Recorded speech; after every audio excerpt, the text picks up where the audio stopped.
Hey there, and welcome to this special episode of In Sickness and in Health, a podcast about our relationships with our bodies and issues at the intersections with chronic illness, disability, healthcare, and mortality.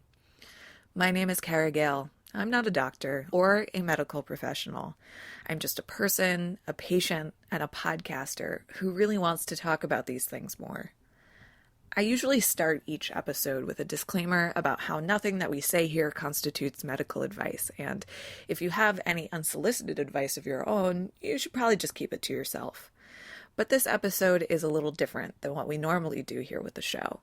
This is a special clip show from my time at the 2016 Stanford Medicine X conference, featuring some of the extraordinary people that I met when I was there.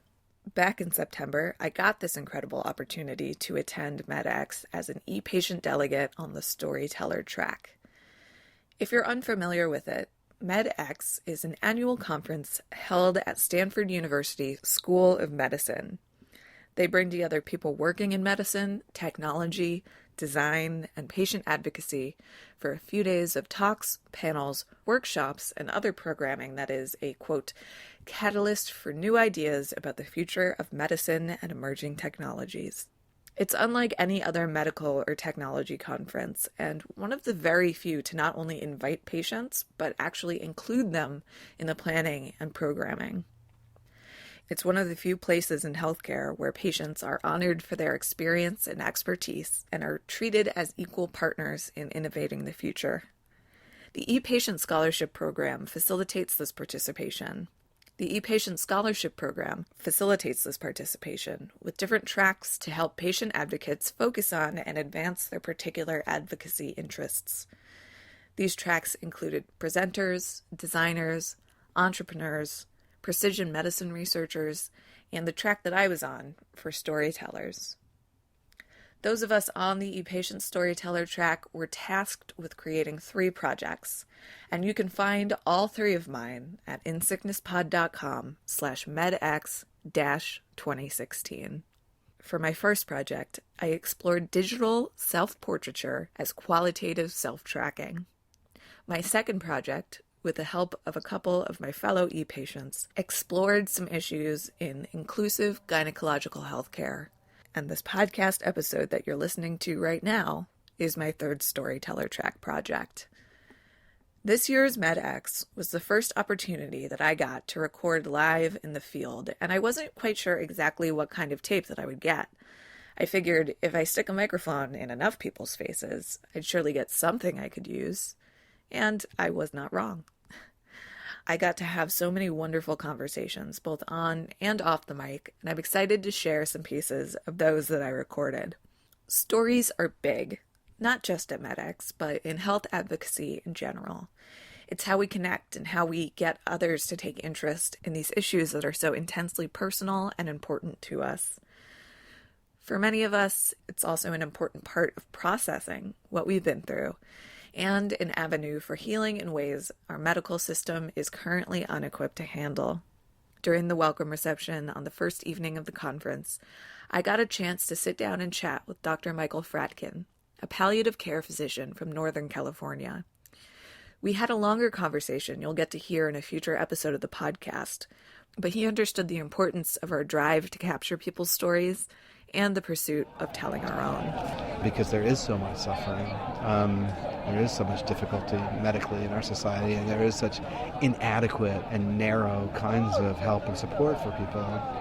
To me, when I look at you, and I don't know anything about your complicated history, I know that one of the most centrally important medicines in your armamentarium is this microphone, and these conversations, and this relationship to community, and this willingness to give voice to your experience. That's medicine in a way that, other than the last 100 years, people would understand that viscerally.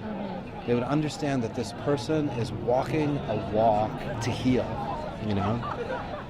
And inside of our medical system, there's just no way to really understand what you're doing. Yeah. But I understand that what you're doing is healing and being responsible for your well-being. Thank you. I appreciate that. Yeah. And it's been literally the best thing I've ever done. Like spiritually, intellectually, creatively, so fulfilling. And I just started the podcast just so I could have an excuse to talk to people about this stuff because people didn't want to talk to me about it. But then if I talk to other people that had health experiences, everyone has a story and everyone has these like crazy, depressing, horrible stories about these interactions with the healthcare system that's just failing literally all of us. And I just felt so compelled to like talk about it, and the response has been unbelievable. I mean, within a week I was getting listeners in Australia, New Zealand, and India, and like all over the world. So it's not even, obviously the American medical system has its faults, but this is a global That's a thing. global cultural society. These are the norms of society that have transformed into an industrial structure over 100, 200 years, and it is global, for sure. I mean, I'll ask you, like, the next level of transformation for you, well, maybe I'll make it as a statement. It's like, if the emphasis can be on the E and not on the patient. Like, if from this elevated state, empowerment is where you identify, rather than patient, then that's really the medicine. And that's a message for all of the folks. So it's like, you are not your disease. N.D.I.R.E., you are not your hair. I am not my hair. You know that song? Yeah. I am not my job. I am just another fellow wanderer on the planet with my own set of burdens and challenges. But I am empowered and I am in community. Yeah. I would push back on that a little bit about like, I'm not my disease. I know a lot of people in the patient community who, because there's so much rhetoric about rising above, and it's just, it's offensive because my disease affects literally every part of my life, and it is the reason I am who I, obviously lots of other things are the reason that I am who I am, but this experience that I've had has shaped me in such a way that my disease is actually very important to my identity. And like, sure, yeah, I'm just a wanderer, but it's actually a part of me, and I'm actually really proud of that. Well, and also as a doctor, I kind of like being a doctor too, and I like being a dad. And in the quiet of the night, I just like knowing that I'm just a me. Yeah, yeah, I get that. The conversations that I had at MedX touched on these themes of identity, patient-centered design, patient experience, how we use technology to connect, and ways in which we're trying to compensate for the many deficits that exist in our healthcare system through that connection and storytelling. There's a lot to consider when telling our stories, and even more to consider when we're handling the stories of others. That was the thread that came up in so many of my conversations with the other ePatients, especially those who were on the Storyteller Track. In this episode, you'll hear me talk to a handful of ePatients about sharing their stories and the delicate balance of telling the stories of others. Among others, you'll hear me talk to Ryan Prior, who is in our recent episode 36, which included our longer conversation in the MedX studio tent. We talked about his documentary, Forgotten Plague, MECFS, dysautonomia and POTS, how our patient communities overlap, and some ideas on how to answer the question posed by the MedX studio of how to foster disruptive co-creation in healthcare. In this episode, you'll also hear me talk with Christopher Snider, who is the guest in episode 7 of In Sickness and in Health shortly after we launched last year, which I'll link to on the project page for this episode. I'll also link to our conversation from his show, the Just Talking podcast, and the thread of episodes he's recorded with other MedX people over the years. The order you'll hear these clips are the order in which they were recorded, from the morning of the first day of MedX on Friday to shortly before the end of the conference on Sunday afternoon. Like I said, this was the first time that I was recording on the fly in groups of people, so there's more background noise than I would have liked, but at least now I have a better handle on that for the future. I also left some things in that I might have cut out in a normal episode. You'll hear us talk about brain fog and fatigue and the ways that it was cramping our style. I left these moments in because those symptoms that we e-patients contend with during the conference, just to be there in the room where it all happens, are just as important as the knowledge and other experience that we bring with us. It's something that often isn't seen, but it's important that you know it's right there with us in every moment. When I started this podcast a year ago, I never could have imagined the people I'd get to talk to and the places it would take me. Much of that is due in large part to the unbelievable network of brilliant patient advocates that MedX has created. So I just wanted to thank everyone involved in making the conference come together, and especially to those involved in the ePatient program. You really make the magic happen. Thank you to everyone who let me stick my microphone in your face and shared about the important work that you're all doing. Thank you also to the ePatients I didn't get a chance to chat with, whose work is equally as important. And I hope we all get the chance to do it all over again next year. You can find links to the ePatients you hear in this episode, as well as links to past episodes featuring MedX ePatient delegates on the project page for this episode. Check out my other MedX ePatient Storyteller projects at insicknesspod.com/MedX-2016 and find all our other episodes, resources, and more from us at insicknesspod.com. We're on social media at insicknesspod, so you can follow us all over the place there. I hope you enjoy this episode. Let's start with MedX Day 1, where I talked to Christopher Snider, SNIDER. I do not make pretzels. My badge, I'm going to read it right now. It's upside down. It says MedX Executive Board. So I help arrange some of the content for the conference. I help with the advisors for the ePatient program. And generally, I just do a lot of tweeting on behalf of the conference to generate interest and make people hopefully feel welcome. Like you. Are you feeling welcome? Yeah, I just wish I wasn't so tired. That, I can't help with that. When did you get to sleep last night? Around midnight, which wasn't bad. But so you also had a day to get used to the East Coast, West Coast thing. So that whole immortality, I just went back in time thing sort of faded. I think it'll probably get a little bit better tomorrow, but also there are a lot more options tomorrow. So you're going to have to, I would advise you plan out your day tonight, so that you don't feel overwhelmed by the mass amount of options available to you at this wonderful Stanford Medicine X 2016 conference. So you actually have been on my podcast before. You were my 7th guest, I believe. I enjoy sharing stories. I enjoy the few opportunities that I get to share my own story. It's weird to have questions asked of me. Normally I'm the person asking how the weather is, and it's fun. There's a great opportunity and diversity of stories out there, but sometimes it just takes a little bit of effort to go find them. And really, it isn't that much effort that's required. All you got to do is just look around. Yeah. But a lot of people will stay within their own little circles, which is how my podcasting started. I started with just people in my gaming community, just people with diabetes, and then once I ran out of those people, I had to look out. I had to look elsewhere, and it's been obviously for the better, at least in my opinion. Yeah, you have amassed a very impressive collection of specifically just the people from MedX. In the run-up to this year's MedX, you were tweeting out older episodes that you had done with MedX people, and it blew my mind how many there were. Did it when you looked at it as a body of work, was it surprising to you? Or I knew beforehand that I had a lot of people from the conference on. I never actually did a formal count. But I knew that the very last tweet I was going to put in that series was going to be my little snippet of hey everybody, here's my thoughts leading up to this year's conference. But I wanted to build up to it saying hey, I've had all these conversations.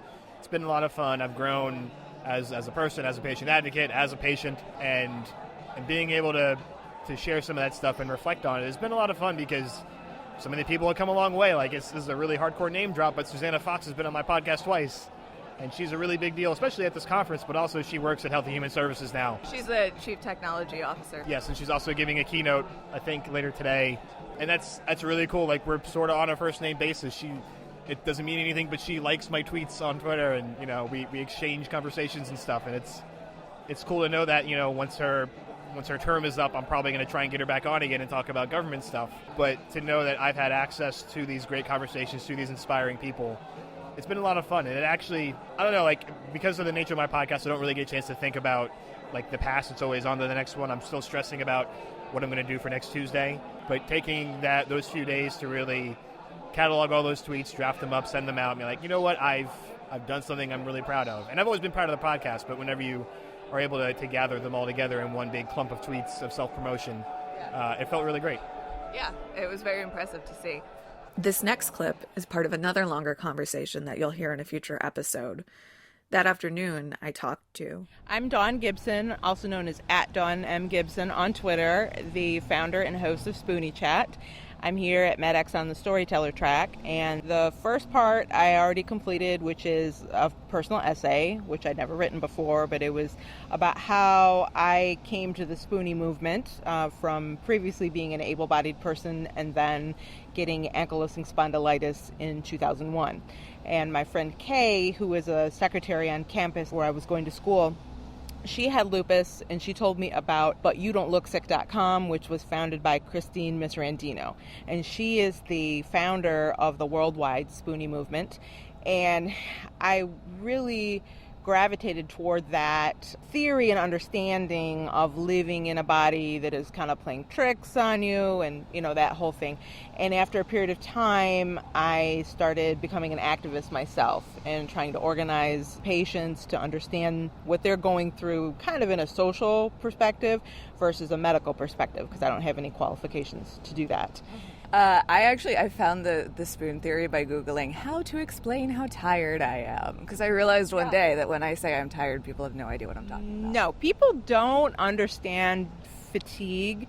Even the word fatigue, it's so overused as a colloquialism that people can sometimes, well, most of the time they struggle to understand that it means I am not animated. Like, I'm not an animated life form right now. It's everything has gone out of me and I can't seem to put anything back in me, versus, I'm a little tired and I need to rest. And then after resting, I will, rise triumphant.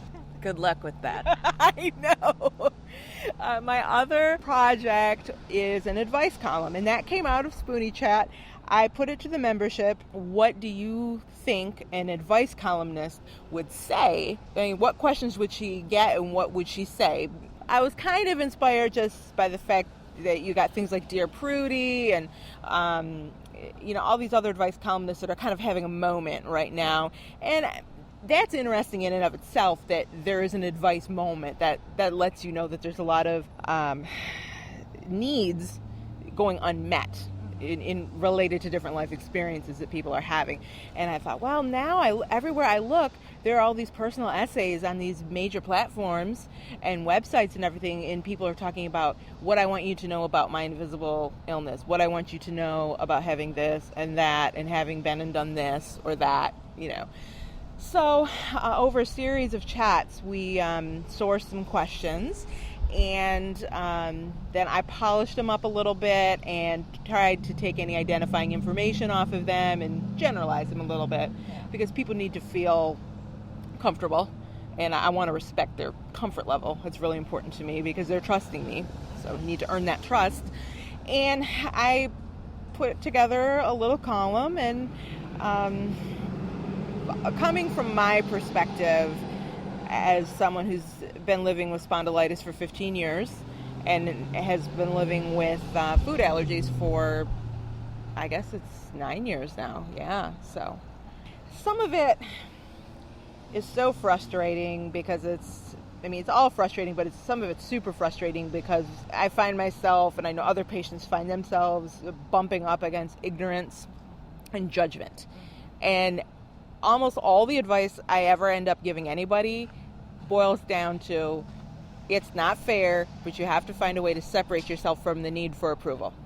Because some people will never approve. And if you're waiting on that, you can't. You're going to die first. Right, you will die first. Everyone will die first. Like, it's just not happening. And that's hard, especially because so many of the Spoonie set are young women.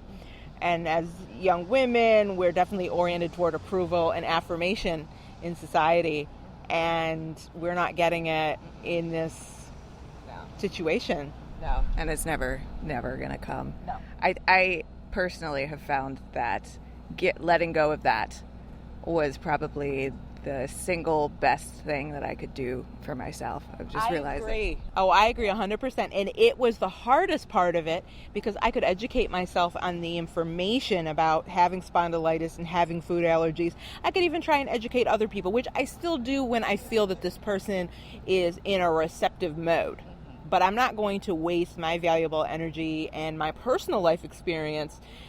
I'm not spilling that all over the place for people who can't hear it and aren't interested in my wellness and the thriving of other disabled people. Ain't nobody got spoons for that. Ain't nobody got spoons for that. That's very true. That's one reason why I began SpoonieChat, was to unify people with invisible disabilities from every possible perspective.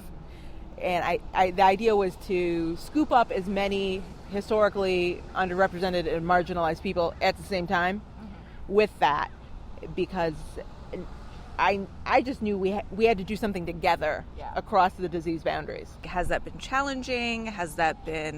Was it like, yes, finally, we've been waiting for this? Like, how did that play out for you? It is challenging because,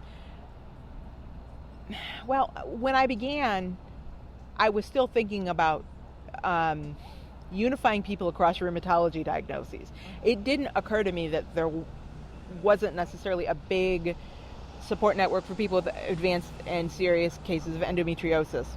It didn't occur to me that people with mental health conditions might not be well heard and received, and they want to be in on chat. I just cast the doors wide open, but what's kind of interesting is that some participants still think of it as a chat for their own disease. Interesting. And I have no problem with that, because it's there for them and what they need it to be.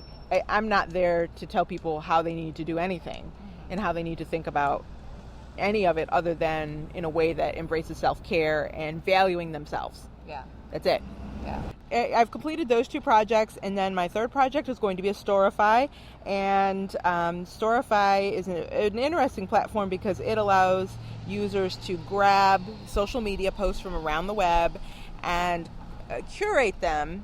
And that's important because there's so many posts everywhere, and it's virtually impossible to find what you want. You might find a tip of the iceberg, but with tools like Storify, you can dig down and really arrange things nicely for yourself and other people to find. Yeah, and all in one place instead of having to crawl the internet. Yes, definitely. I know that there is a fine line with platforms like Storify because we are accessing people's work. So I wouldn't feel comfortable pulling someone's entire blog post or something like that. That's inappropriate. That's someone's original work product. The culture of Twitter and Facebook, I think, is a little bit different than the culture of blogging. So I feel like as long as we're giving credit and not ever jacking somebody's work, it's consistent with those cultural norms.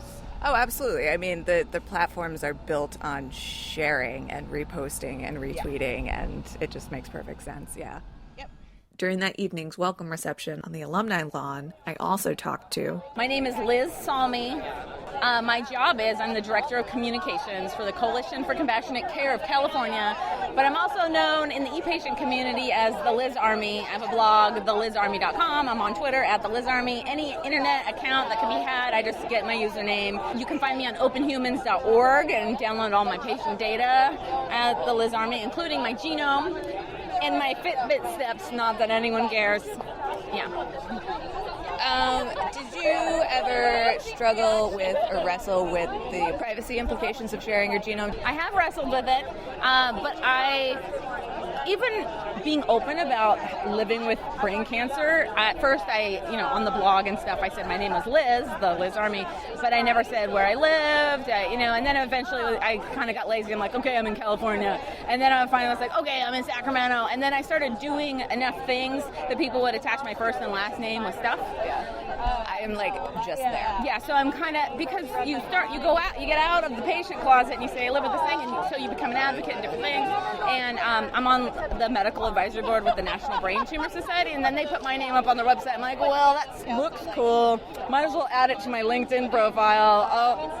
It just adds to the street cred of the things I know. And now I work in healthcare with a nonprofit that deals in the health, and so it's just extra titles and badges and mission achievements. But now, because I am living well with the disease, I think people are like, whoa, you can live with this in certain cases, and it's just part of it is just my life. Your life changes after something like this. So. Yeah, absolutely. Yeah, I'm just always curious because I kind of struggle with that, especially like with genetic data. Yeah. Oh, yeah. So you asked about the sharing of the genome and all that stuff. So I have an account with 23andMe, just some basic stuff. But they also have an option where you can download a zip file of your genome, and I never thought that I would need that.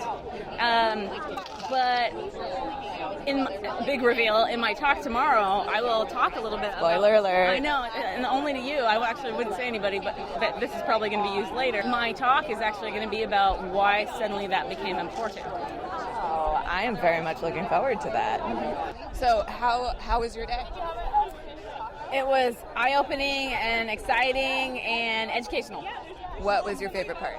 Do you have a favorite part? My favorite part are the patient stories, especially when they are preceded by a video with touching music, and it's all like, oh, I'm going to cry. Like, that's the best. It's the hallmark moment. Yeah. Anything with the feels. It's like bring the feels, and then you're open. You're disarmed, and you're like, okay, I got to listen. What is the point of having that story being told? It's very interesting.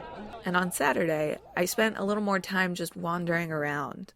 I found myself in the MedX studio tent where I ran into. I'm Ryan Prior. I'm a multimedia journalist and a social entrepreneur and an advocate for chronic fatigue syndrome. Did you have a hard time getting diagnosed?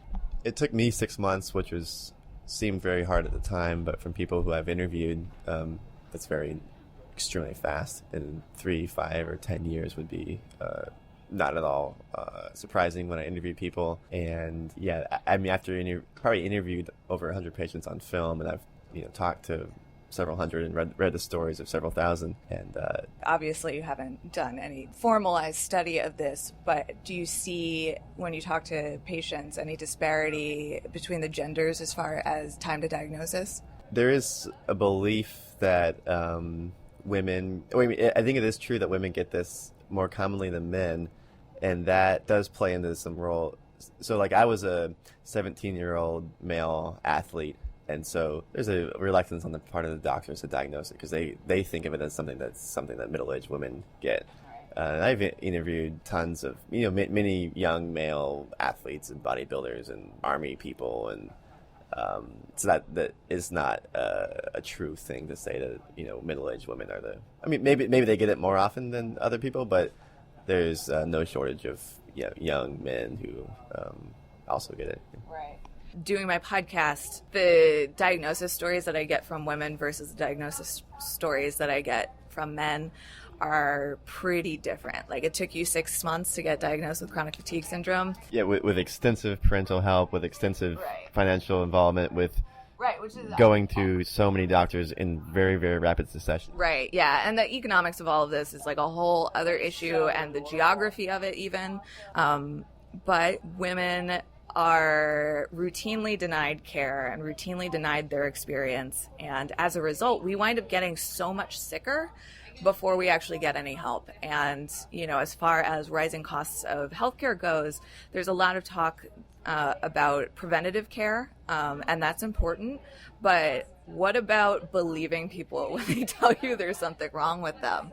Because we talk about these epidemics of heart disease and diabetes, but we don't talk about epidemics of women and people of color being denied the care that they need. Before, I had to get so sick before anyone would take me seriously, and that is unacceptable. That night, I was talking to my hotel roommate about her Storyteller project.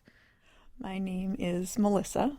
I am a blogger. My blog name is 710.9, and I'm working on a project called Asked@MedX, where I am taking a photo of a person and then asking them a one-question interview.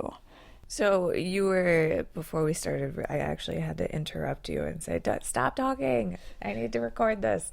You were telling me about your experience talking to the people that you're interviewing and the different kinds of responses that people gave you. Yes, so the question is, tell me about a positive experience you've had as a patient. And some of these experiences do not strike me as particularly positive. The one in particular that sparked that comment was a guy who went to the doctor and was initially seen by a medical student who proceeded to look up his symptoms on Google and misdiagnose him. And then the doctor came in the room and told the medical student, no, that's not right. Then the positive part of the story was that the doctor had come in and figured out what was actually going on. The end. Positive experience. Yeah, I was there for that one, which is interesting. And it didn't strike me as weird, not necessarily weird, and obviously the person who told the story had a positive experience, and that's like important and valid, and Yeah. But looking back at it, I'm like, oh yeah, that is not particularly positive.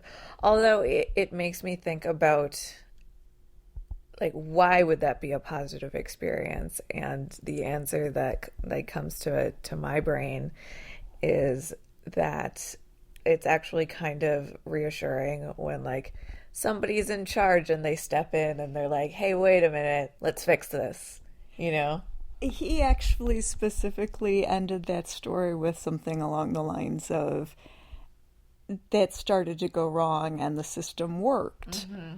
So like he clearly viewed it as a positive, but it just didn't feel like that. Just felt kind of like a neutral, like that's right. How that should have gone. That didn't feel that felt like kind of base level. That felt like where it should be, not any better than that. Well, that's a really interesting point, because something that I've struggled with doing my podcast is that is the volume of stories of how this is not working in really profound and devastating ways.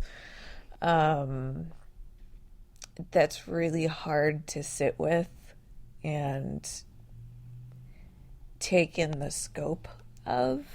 We've both had plenty of bad experiences in the healthcare system, and we both know lots of people who have had bad experiences in the healthcare system. So I don't feel like either one of us have super ridiculously high expectations. Right. I think that was kind of where I was going with my point, was that, like, the bar is pretty low.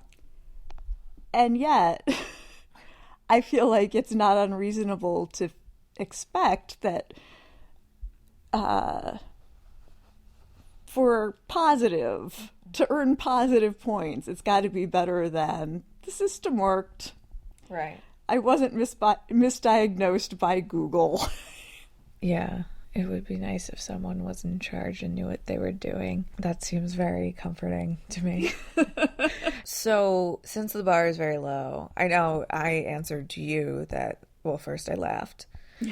Because that's always how I react to a question like that. I thought I would get more responses like that, honestly. Yeah. I fully expected far more people just give me the negative story and not ever even get around to the positive story. Right. I thought you meant that they would just laugh at you. Yeah, I expected that. Just kind of a nonstop. No, there are no positive stories. Yeah, no, there definitely are, of course. Yeah. So, I mean, the bad stories are plentiful, and a lot of times the emotional weight that they carry, I think, is so much heavier. I don't know if that's the right word, than, like, the positive experiences that we have. Although the positives are, like, super important, and, like, I wouldn't still be going to doctors if I didn't have positive experiences with a few of them. Yeah. What kind of response have you gotten for the positive ones? It's a lot of someone finally listened to me kind of stuff. Yeah. That's a pretty transcendent moment. Yeah. I think, for a lot of us. Yeah. I was being dismissed and someone finally took me seriously. Right. Yeah. The day I got diagnosed with my incurable genetic condition was the best day of my life. I say that and I mean it. Yeah. I mean it less so now, I think, because I have some distance from it and, you know, I've had some time to, like, get used to being like, okay, so this is just my life, you know? So the belief is big, the trust is big. Are there any stories, any of the positive stories that stand out to you in particular at this point, right now? Because you're still going to be working on it tomorrow.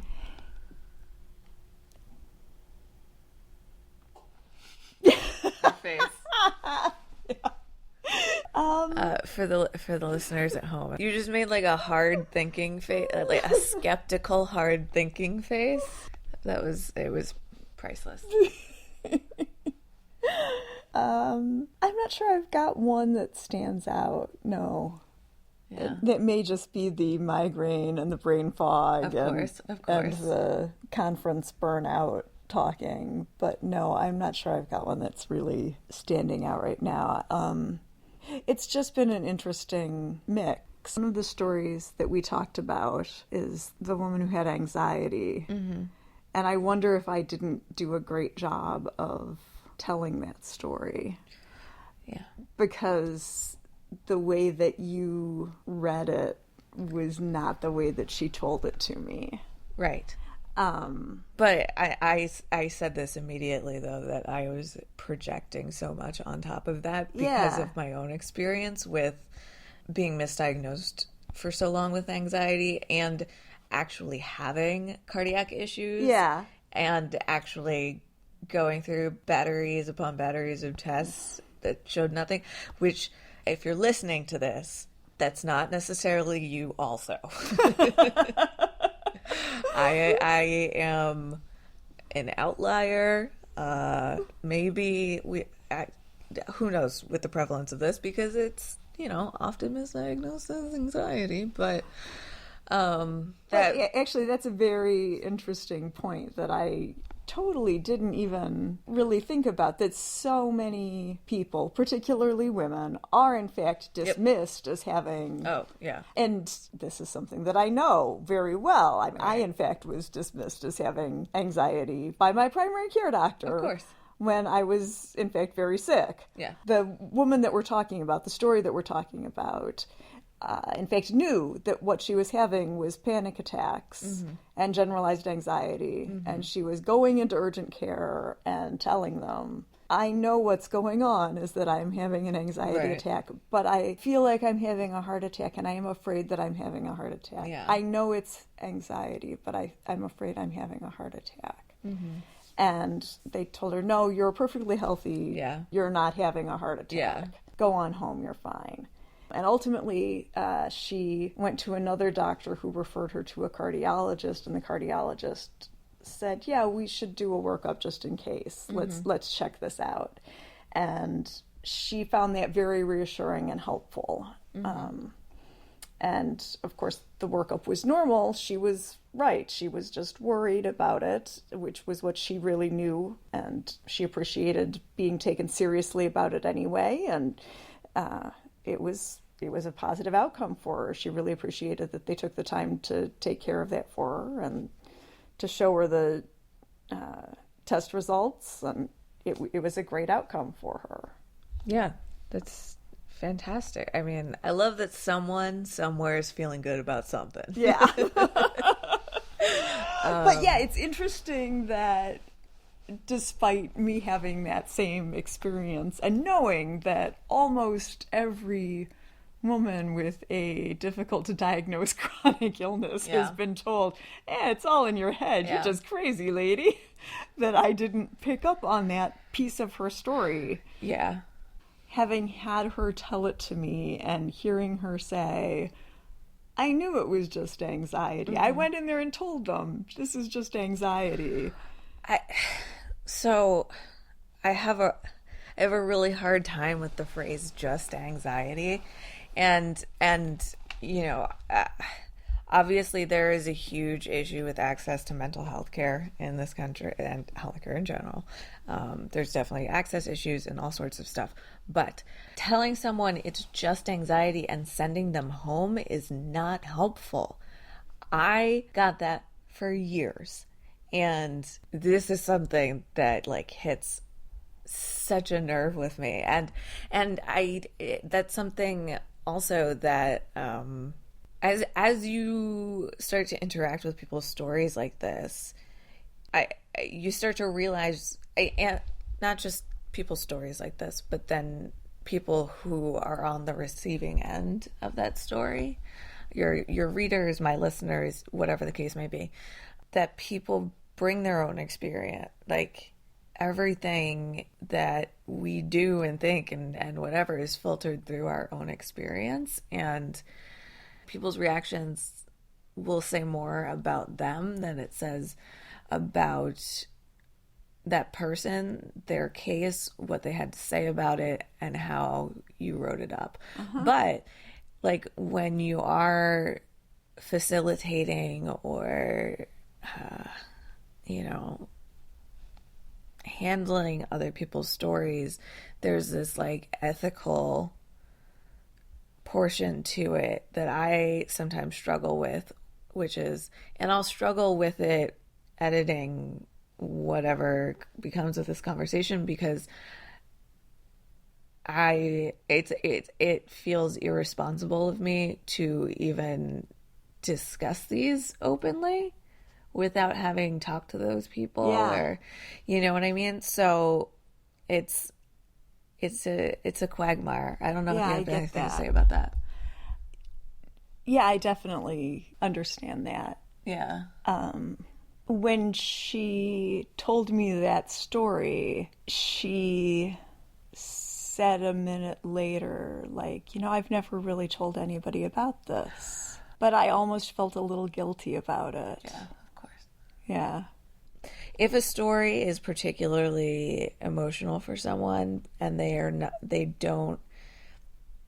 like out about it, they're not open about it, like you can sometimes sense that it might be the first time that they told that story.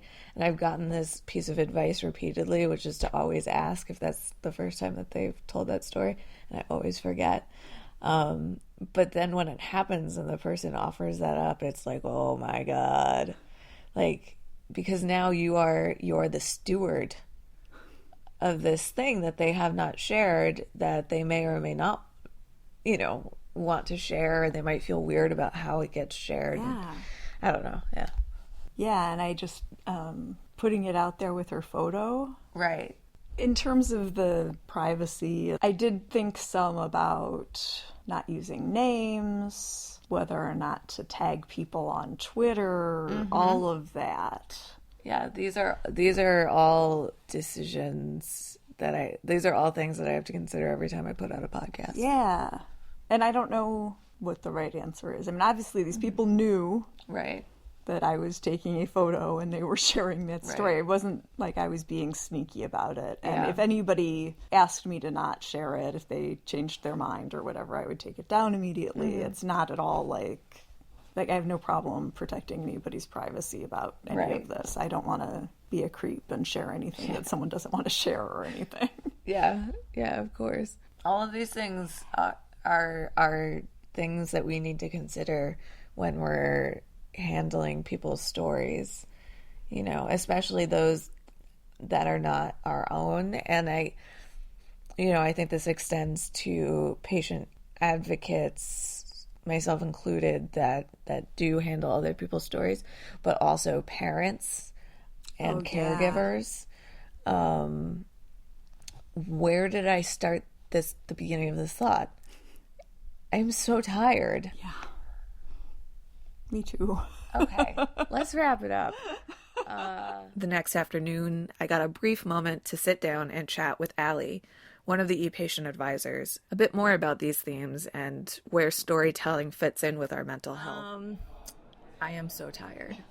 You were talking about something and then I interrupted you and asked you if I could record it, and now I don't remember what that was either. And now my overtired fried brain is going to have trouble. It's going to come to me. We were talking about your podcast, how, so I knew who you were. I think this was pre our MedX interactions. And I had been actually complaining on Twitter about, probably in the Ask Me About My Uterus context, shout out to Abby Norman. That time of the month for diabetes can be awful because it's like the hormones can send your blood sugar really high or low. But sometimes it's like you're injecting insulin and your body thinks it's water. You don't feel well. You already don't feel well. And now you have the diabetes parts coming into play. So I think I was complaining on Twitter about that. And I said something about my emotions being very extreme. Like, it's not just like, the stereotype of the boyfriend complaining at the bar to his friends, like, oh, my girlfriend's so crazy, she's PMSing. Like, there are days where I'm like, I feel a little bit, just like the emotions are super, super strong. So then you reached out to me and directed me to your PMDD podcast. I might have to ask you what that stands for. I've looked it up a million times and always forget, so. Premenstrual dysphoric disorder. Okay. So I did. Thank you. So then I listened to your podcast a little bit. I really liked it. I thought that information was helpful.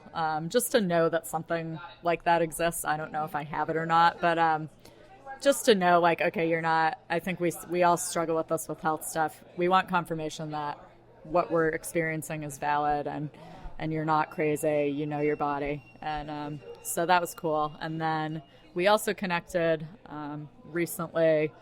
I wrote a blog talking about our MedX panel, which we're doing about an hour from now, on mental health and chronic disease management.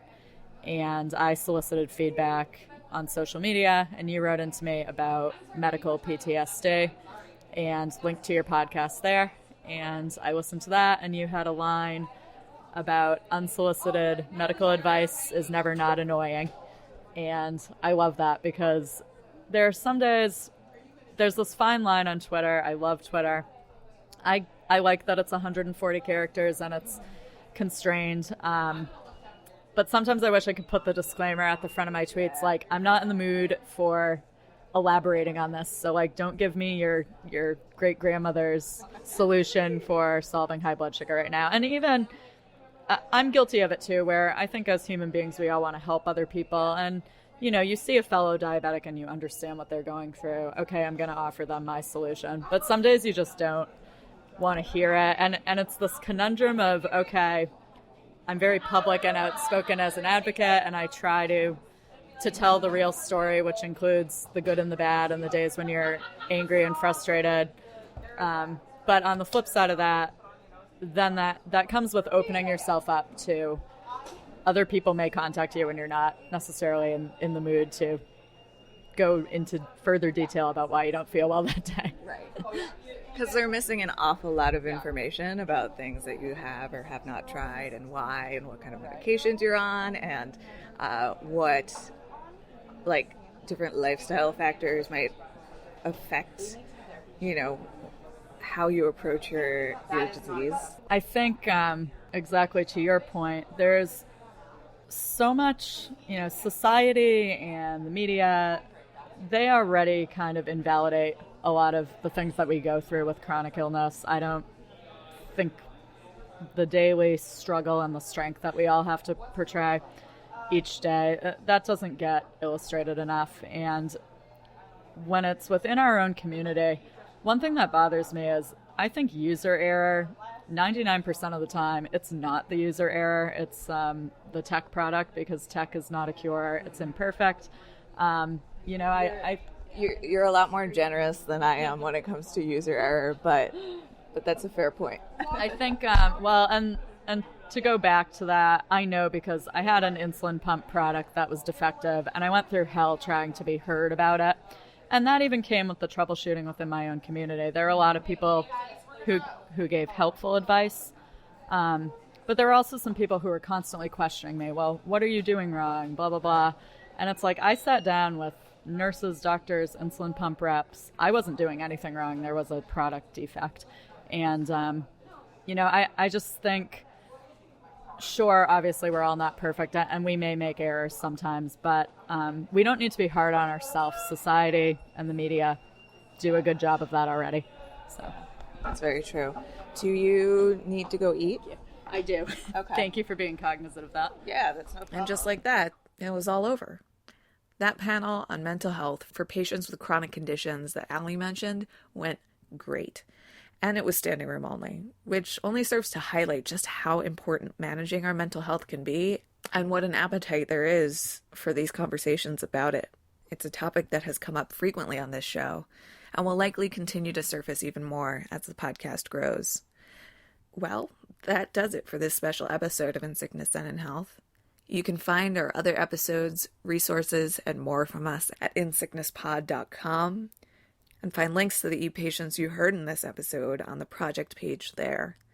Check us out on social media at InSicknessPod, and don't forget to be excellent to yourselves and each other.